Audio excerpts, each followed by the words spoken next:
Assalamualaikum warahmatullahi wabarakatuh. Waalaikumsalam warahmatullahi wabarakatuh. Pada kesempatan malam hari ini kami dari kelompok apa ya?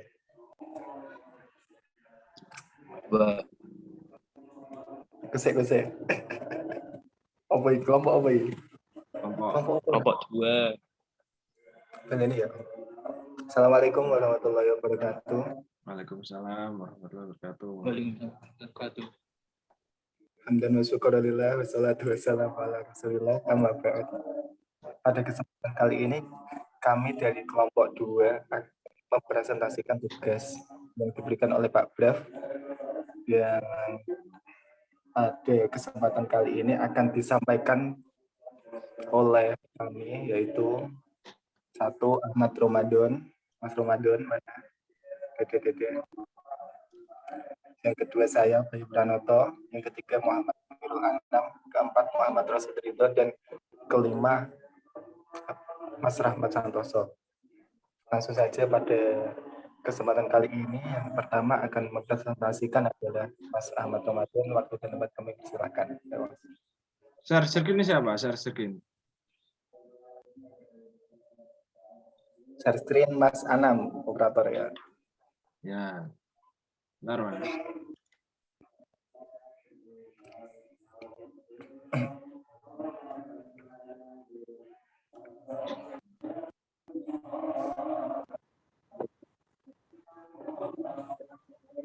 Terus.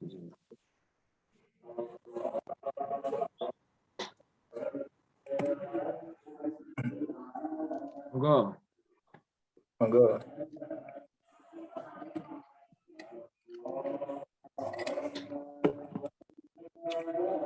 Ya, mulai pertama kali ini saya akan tentang CV Prabu Siliwangi.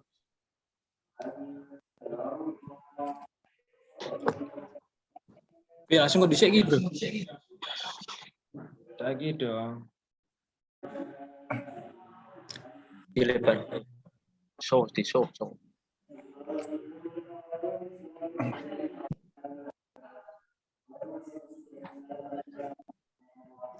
Ya, pertama kali saya akan gak bos aja gini. Besok. Raketa toh? Slide 2. Nah.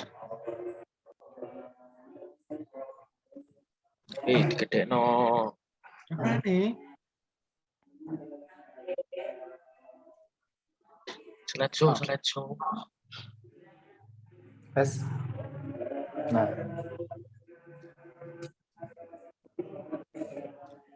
Saya akan menerangkan tentang CV Prabu Siliwangi, merupakan salah satu distributor produk Trubus yang berada di bawah Prabu Siliwangi Group. Sistem yang digunakan dalam pemesanan produk masih manual, sehingga informasi yang dihasilkan kurang tepat, waktu, dan efisien. Penyampaian informasi dan layanan terhadap masyarakat belum optimal. Hasil yang dicapai dalam penelitian ini adalah sebagai sistem informasi delivery order pupuk merek Trubus berbasis web yang dapat digunakan pelanggan untuk melakukan pemesanan produk tanpa harus datang langsung ke lokasi. Dari sistem ini didapat informasi tentang laporan user, laporan produk, laporan pesanan masuk, laporan status pesanan, laporan status pembayaran, laporan pengiriman, dan laporan penjualan produk berperiode. Dengan sistem informasi tersebut dapat mempermudah pelanggan dalam melakukan transaksi pemesanan dan memperoleh informasi seputar produk dengan menggunakan akses internet. Pengertian sistem informasi merupakan suatu sistem di dalam suatu organisasi yang mempertemukan kebutuhan pengolahan transaksi harian yang mendukung fungsi operasi organisasi yang bersifat material dengan kegiatan strategi dari suatu organisasi untuk dapat menyediakan laporan yang diperlukan oleh pihak tertentu.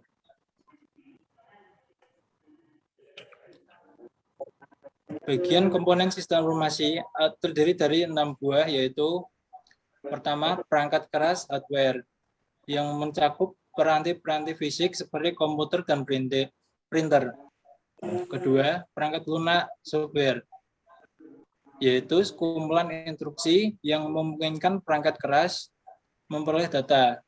Ketiga, prosedur, yaitu sekumpulan aturan yang dipakai untuk mewujudkan pemrosesan data dan membangkitkan keluaran yang dikehendaki.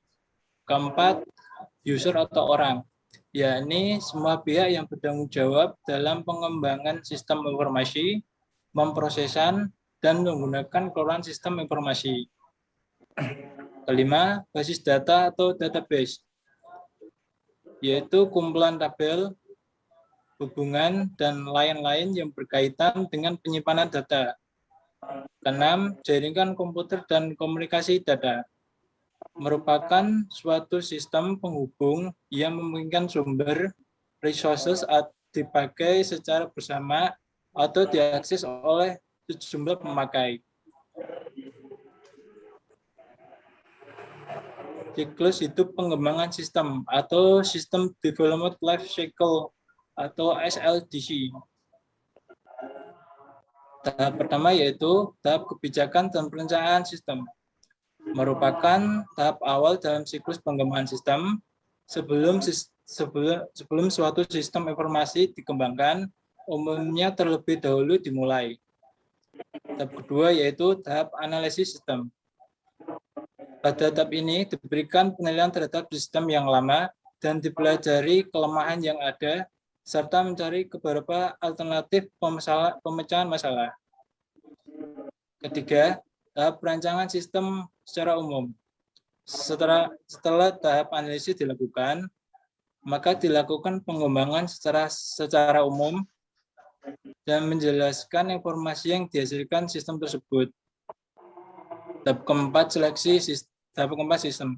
Tahap ini mencari beberapa penyebab permasalahan pada sistem selama dan memilih salah satu pemecahan masalah dari beberapa alternatif yang ada.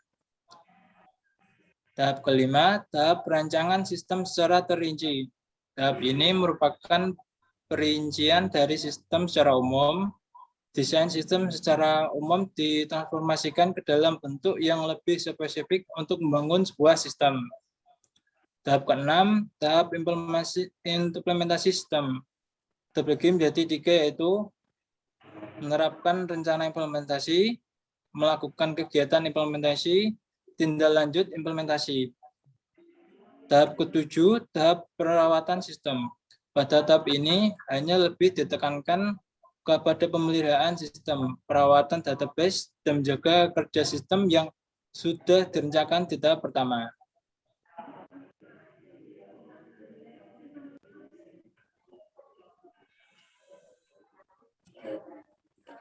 Nah, terima kasih Mas Ramadan. Pada kesempatan kali ini saya akan melanjutkan presentasi dari Mas Ramadan, yaitu masuk di pengertian atau panjangannya World Electric Browser. Web merupakan sistem hipermedia yang berarea luas yang ditujukan untuk akses secara universal atau secara menyeluruh. Salah satu kuncinya adalah kemudahan tempat seseorang atau perusahaan dapat menjadi bagian dari web, berkontribusi pada web tersebut. Web merupakan sistem yang menyebabkan pertukaran data di internet menjadi mudah dan efisien. Kita semua tahu bahwa sekarang merupakan era teknologi digital, teknologi internet, yang semua orang bisa mengakses situs tersebut dengan mudah. Nah, untuk server web, pengertian dari server web merupakan sebuah komputer dan software yang menyimpan dan mendistribusikan data ke komputer lainnya melalui internet. Yang kedua adalah browser web. Browser web merupakan software yang dijalankan pada komputer pemakai atau klien yang menerima informasi dari server web yang menampilkannya sesuai dengan file data atau file data sendiri. Untuk browser web mungkin ada beberapa contoh, yaitu bisa via Google Chrome, Mozilla Firefox, Opera Mini, ataupun Mozilla Browser. Yang selanjutnya yaitu pengertian dari PHP atau Personal Homepage. PHP adalah salah satu bahasa pemrograman atau script yang dirancang untuk membangun aplikasi web.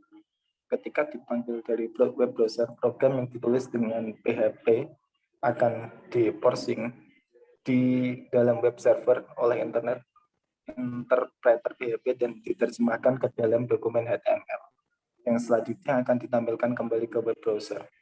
Karena pemrosesan program PHP dilakukan lingkungan web server, PHP dikatakan sebagai bahasa sisi server atau server side. Pada bahasa gampangnya itu merupakan data-data yang membangun web tersebut. Ada bahasa-bahasa HTML, bahasa-bahasa skrip-skrip tertentu yang dilakukan oleh seorang programmer untuk menampilkan tampilan web tersebut. Yang selanjutnya yaitu HTML atau Hypertext Markup Language. Hypertext Text Markup Language merupakan suatu bahasa yang dikenal oleh web browser untuk menampilkan informasi teks, gambar, suara, animasi, bahkan video. Nah, untuk secara mudahnya HTML itu adalah alamat dari website yang memiliki banyak domain seperti .com, .co.id, ataupun seterusnya yang bisa dibuat oleh orang lain atau personal, yaitu blogspot.com. Lanjut. Database merupakan basis data. Database adalah suatu perorganisasian atau sekumpulan data yang saling terkaitan sehingga memudahkan aktivitas untuk memperoleh informasi. Basis data atau database dimasukkan untuk mengatasi problem pada sistem yang memakai pendekatan berbasis berkas. Untuk mengelola basis data atau database diperlakukan perangkat lunak yang disebut database management system. Yang kedua yaitu delivery order. Delivery order merupakan surat jalan ini digunakan sebagai surat pengantar barang ke customer atau pembeli atau tanda bukti pemesanan barang. Kalau saat ini berarti nomor resi, ya, nomor resi, di mana delivery order atau surat jalan ini memiliki kekuatan hukum atas legalitas yang diperlukan di jalan raya, memulai dari keluar perusahaan sampai memasuki wilayah customer. Selain itu juga delivery order atau surat jalan digunakan sebagai bukti penagihan ke customer. Untuk contoh nyatanya itu ketika kita membeli di marketplace baik Shopee, Lazada, kita sebagai customer dan seller itu mendapatkan nomor resi. Nah, nomor resi tersebut merupakan bukti yang kuat untuk mengklaim atau bisa komplain ke seller apabila ada kendala ataupun orderan barang kita tidak sampai di alamat yang kita tuju waktu itu. Nah, selanjutnya yaitu SQL atau Structured Query Language. SQL adalah bahasa yang digunakan untuk mengakses basis data yang tergolong relasional. Menurut Abdul Qadir tahun 2014. Lanjut. Nah, selanjutnya masuk ke pembahasan dan hasil. Akan dilanjutkan oleh saudara Muhammad Khairul Anam. Silakan.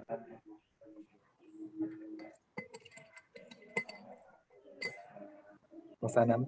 Baik, terima kasih Mas Bayu. Di sini saya akan melanjutkan presentasi dari kelompok kami. Use case diagram. Use case menggambarkan bagaimana seseorang akan menggunakan atau memanfaatkan sistem. Sedangkan aktor adalah seseorang atau sesuatu yang berinteraksi dengan sistem. Use case diagram menggambarkan bagaimana proses-proses yang dilakukan oleh aktor terhadap sebuah sistem. Jadi gini, ini use case diagram yang diusulkan dari sebuah jurnal yang menjadi referensi kelompok kami.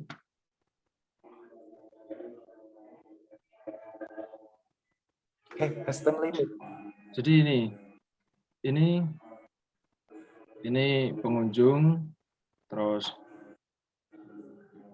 cara pembayaran ke sini, terus pengunjung, ini dari pengunjung, ini mulai sistemnya, aplikasinya, ini login, kemudian melakukan pemesanan, dari pemesanan mendapat bukti pesanan, yang kemudian dari pesanan ini harus membayar, kemudian konfirmasi setelah pembayaran. Terus ini yang dari sisi pengunjung, sedangkan ini dari sisi admin. Admin itu sebagai pemilik aplikasinya ya. Pemilik aplikasinya itu admin, pemilik aplikasi atau pemilik usaha atau sebagai seller.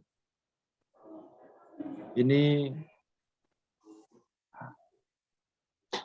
dia ini mengelola administrasi, kelola data user, kelola data produk, kelola data kategori produk, kelola data ongkir, kelola pesanan, verifikasi pembayaran pesanan, seperti itu. Kemudian admin juga menerima laporan-laporan ini, yang laporan antara lain adalah laporan produk per periode, laporan pengiriman, laporan siklus pembayaran, laporan status, kemudian laporan produk dan laporan user, seperti itu. Lanjut, kelas diagram. Kelas adalah sebuah spesifikasi yang jika diinstansiasi akan menghasilkan sebuah objek dan merupakan inti dari pengembangan desain berorientasi objek. Diagram ini menjelaskan bagaimana hubungan antara kelas pada aplikasi tersebut terjadi, yang terdiri dari nama kelas, atribut, dan operation. Definisi dalam kelas diagram adalah hubungan antara kelas di dalam sebuah sistem.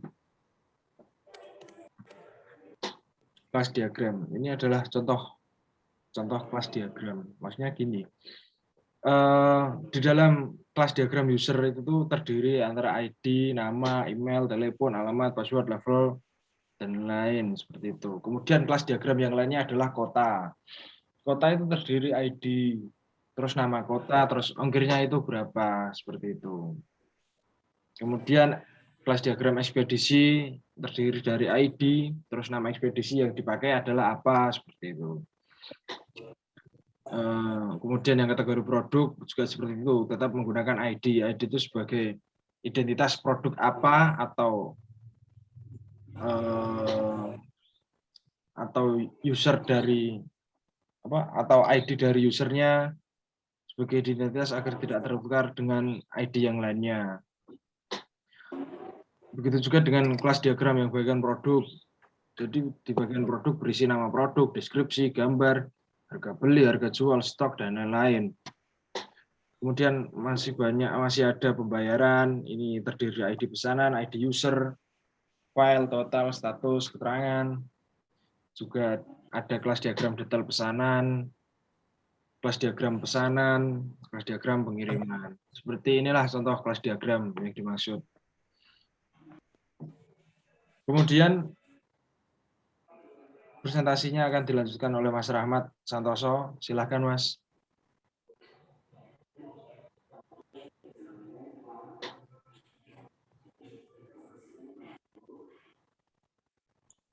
Ya, terima kasih Mas Anam. Selanjutnya, saya akan menerangkan tentang desain terperinci dan desain output. Yang pertama adalah desain terinci terlebih dahulu. Desain terinci merupakan penjelasan tentang sistem secara fisik, rancangan secara fisiknya, mendesain bentuk input untuk menghasilkan output yang diinginkan, mendesain bentuk file dibutuhkan untuk menyimpan dan mengorganisasikan data yang ingin diinputkan, bentuk dari struktur program dan mendesain logika program memudahkan program. Dengan desain output, desain input, desain output ini adalah format tampilan yang digunakan sebagai media melihat tampilan akhir dari output yang dibangun. Desain output ini akan memberikan informasi yang dapat dilihat pada layar komputer. Next. Nah, ini ada beberapa contoh desain laporan. Yang pertama adalah desain laporan user. Di desain laporan user ini ada beberapa keterangan. Yang pertama, yaitu ada nomor tentunya, terus nama user, email user, dan telepon user, selanjutnya alamat user, dan selanjutnya adalah level. Dan selanjutnya desain laporan produk gambar. Laporan produk gambar ini ada beberapa keterangan juga. Yang pertama adalah nomornya, terus kode produk yang dipesan. Yang selanjutnya adalah gambar yang dipesan, terus nama produknya, terus rincian yang berupa deskripsi atau fitur-fitur yang ada pemesanan atau gambar tersebut, harganya, dan yang terakhir adalah stoknya, ada berapa di produksinya. Next. Terus selanjutnya yaitu desain laporan pemesanan masuk. Desain pemesanan ini yang pertama ada keterangan ID pesanan, terus nama pemesan siapa, tanggal pemesanan itu tanggal berapa, terus telepon dari nama pemesannya, terus alamat pemesan, dan yang terakhir adalah kota tujuan yang akan dipesan. Selanjutnya desain laporan status pesanan. Dalam laporan status pemesanan ini ada keterangan juga. Nomor satu, terus ada keterangannya yaitu nomor, terus di pemesan, terus nama pemesannya siapa, tanggal pesan dan tanggal kirim, terus total harga pesanan, terus ongkos kirimnya berapa, dan status pesanannya sudah sampai mana. Next. Selanjutnya desain laporan pembayaran. Ada nomor ID pesanan, nama pemesan, tanggal pesanan, tanggal kirim, terus barang yang dipesan, jumlah barang yang dipesan ada berapa, ongkirnya ada harga berapa, siapa pengirimnya, dan nomor pemesannya. Selanjutnya desain laporan penjualan produk per periode. Dari laporan ini desainnya penjualan produk dari tanggal berapa sampai berapa. Jadi keterangannya ada nomor, terus kode penjualannya, terus nama pelanggannya, tanggal pesan dan tanggal kirim, terus total pesanannya ada berapa, biaya ongkir dan total bayarnya berapa. Terus laporan status pembayaran, ada nomornya, terus ID pemesanan, nama pemesan, tanggal bayar, total harga pesanan, dan status pembayaran. Untuk slide selanjutnya akan diterangkan oleh Mas Sudlido, silakan. Nah,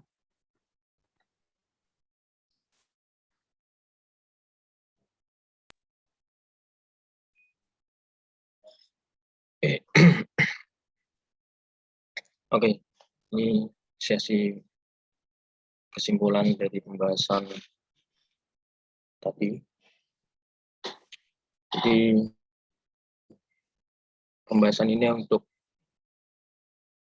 salah satunya dari jurnal perancangan sistem informasi delivery order pupuk merek Trubus berbasis web pada CV Prabu Siliwangi Padang, yang dimana masih menggunakan sistem untuk pemesanan itu masih produknya masih manual, sehingga informasi yang dihasilkan kurang cepat, tepat waktu, dan kurang efisien. Adanya perubahan ini dari penelitian berdasarkan dari hasil pengamatan dan analisa perancangan sistem yang telah dilakukan pada CV Prabu Siliwangi, maka kelemahan-kelemahan dari sistem yang lama dapat diatasi.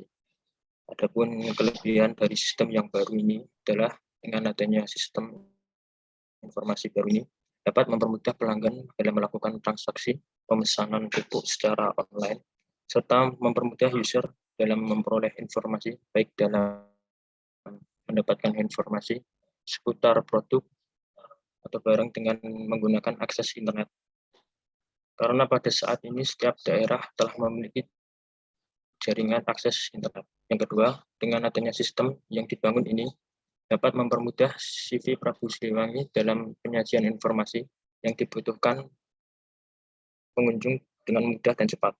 Yang ketiga, dengan adanya sistem yang baru, ini dapat membantu karyawan CV Prabu Siliwangi dalam pembuatan laporan-laporan seputar delivery order pupuk dengan cepat. Dengan menggunakan PHP untuk membangun sebuah aplikasi yang berbasis web dapat meningkatkan efisiensi dan efektivitas dalam menyelesaikan pekerjaan karena program PHP ini dapat di-running di semua OS dan sangat stabil, sangat mudah dan cocok diterapkan pada komputer berbasis jaringan atau multi-user.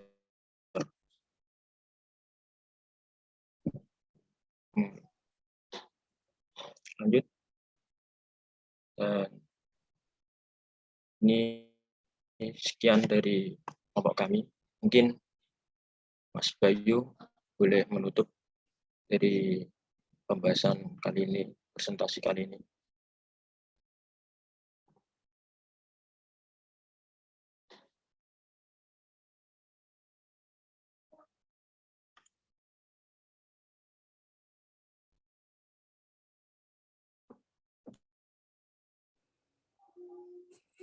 Terima kasih kepada seluruh teman kelompok 2. Alhamdulillah presentasi telah kami lakukan pada malam hari ini.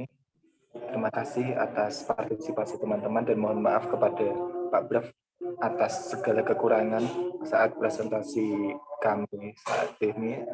Semoga kedepannya kami dapat lebih baik lagi. Amin. Amin. Terima kasih atas perhatiannya dan mohon maaf atas segala kekurangannya. Assalamualaikum warahmatullahi wabarakatuh.